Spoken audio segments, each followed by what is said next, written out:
Saúdos. O proxecto coa aposta máis decisiva polo rural nas últimas décadas en toda Galicia estará finalizado en febreiro do ano que ven. Falaremos do primeiro centro de recría público en España que asuntos da semana. Dado o éxito acadado o ano pasado con 66 contratados, o Programa Provincial de Formación e Inserción Laboral Pacto polo Emprego obtivo unha nova financiación europea para desenvolver unha segunda fase. Os propios participantes contanos hoxe a súa experiencia no mundo laboral grazas a esta iniciativa. Lugo será do 20 ao 23 de setembro a sede mundial do xamón. Os mellores expertos do mundo daránse cita na capital no 6º Congreso Internacional. Coincidindo ademais en pleno concurso de tapas na cidade, daránse premios especiais aos pratos máis orixinais elaborados a base de xamón. Achegarémonos tamén ás novas tecnoloxías da man da empresa informática lucense 2x1000, Solucións. E con Xoán de Muxa desplazarémonos ata Castroverde para amosarnos a riqueza paisaxística e patrimonial da que goza o municipio. O Pecho protagonizará a música folk de Arandela. O grupo do Incio presentou na Casa da Cabazos videoclips e maquetas que foron elaborados por profesionais e bolseiros da Fundación TIC, dentro da súa aposta por apoiar os músicos lucenses. As obras de construción do Centro de Recría na Granxa Gaioso Castro avanzan mellor do provisto. O Ministerio de Medio Ambiente, a través de Traxa, comezará a segunda fase dos traballos nos próximos días que consistirán na cimentación das naves para que estén finalizados no mes de febreiro do ano que ven.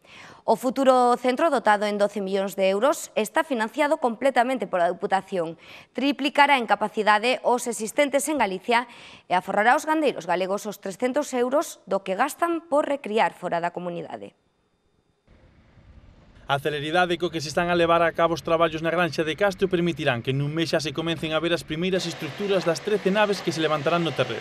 Podemos falar dunha obra en donde non só se está a cumprir o prazo, sino que estamos adiantados sobre o prazo. E iso pese ao retraso de máis dun ano no inicio das obras por esperar pola concesión da Consellería da Declaración de Impacto Ambiental.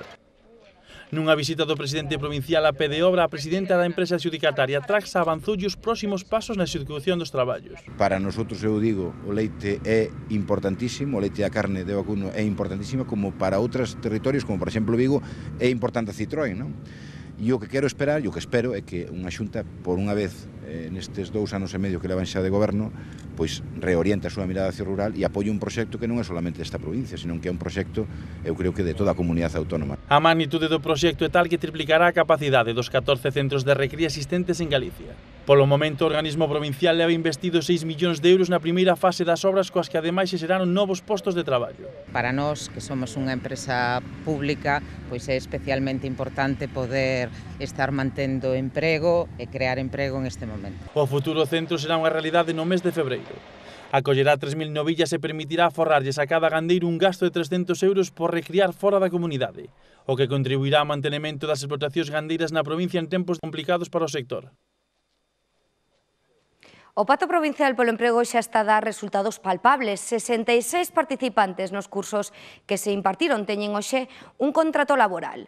O éxito do ambicioso programa de formación e inserción laboral viuse recoñecido coa concesión dunha segunda fase, dotada con 3,5 millóns de euros, dos que o 80% están subvencionados polo Fondo Social Europeo. Deste xeito, os 576 desempregados que están recibindo formación nos novos nichos de emprego pasarán a ser 1.200. Jesús é un dos lucenses que deixou as listas do paro logo de formarse no Pacto Provincial polo Emprego. Víctima da crise inmobiliaria, a súa idade, 58 anos, non o desanimou a comenzar de novo. Antes estaba no ramo da construción e a partir deste cursillo pois intentei reciclarme para ver se podía conseguir en outro tipo de oficio pois traballo. Por eso intentei facer este cursillo. Apuntouse ao curso de fabricación, do que fai un balance moi positivo. Creo que seleccionaron perfectamente os docentes, que souperon adaptarse ao que realmente necesitaba o alumno, e creo que foi moi proveitoso para min. Para o dono de Patatotas, a implicación de Jesús foi determinante a hora de contratalo. É un exemplo de que a idade non ten por que ser un hándicap. Él, sin embargo, pues tenía ilusión por aprender y sobre todo por trabajar. Entonces decidimos darle la oportunidad y estamos muy contentos con él. O complexo xerontolóxico A Veiga en Pobra de San Xillau é outro dos centros que colaboran co pacto. Ali traballa Vanessa desde hai un mes. ¿Cómo has dormido la siesta? Muy bien. Bien. Bien, bien. Sienta de maravilla, ¿verdad? Bueno, de maravilla. Pero ahora estás Neste caso cansada. optou polo curso de atención a persoas dependentes, unha das profesións con máis proxección de futuro na nosa provincia. Pois eu comecei no Pacto Provincial polo Emprego porque estaba no paro, acababa de estudiar e eu noteme no paro por se salía algunha oferta relacionada co que eu había estudiado, entonces decidín, pois, como non salía así nada interesante polo momento, decidín facer o curso de atención a persoas dependientes. Como a maioría dos beneficiarios do pacto que atoparon emprego, Vanessa está a traballar no mesmo centro que realizou as prácticas. Nesas prácticas, pois nada, eu entrei aquí e iba a auxiliar a realizar o traballo, axudáballe, eu tamén iba facendo, un pouco iniciando o que sería xa o propio traballo que estou realizando agora.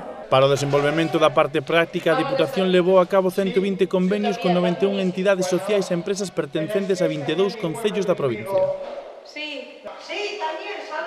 O Pazo de Feiras e Congresos acollerá a próxima semana a 6ª edición do Congreso Mundial do Xamón, que reunirá na capital os mellores expertos na materia a nivel internacional.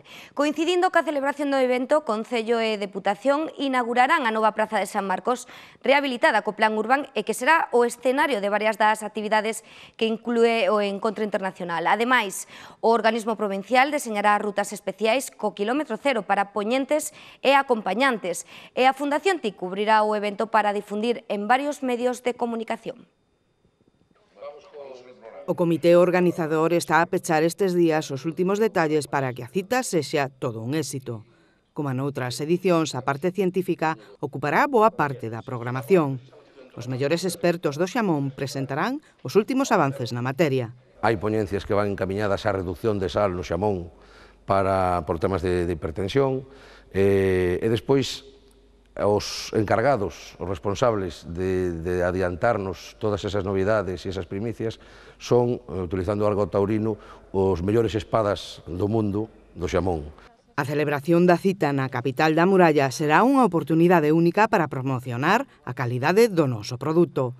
Precisamente un dos obxectivos é difundir a nivel internacional a raza celta para abrir novas canles de comercialización aproveitando as sesións comerciais, unha das principais novidades desta 6ª edición. Facemos unhas inversas e traemos xente de Xapón, México, Alemania e Brasil que se dedican á importación de xamós europeos e a distribución nos seus países.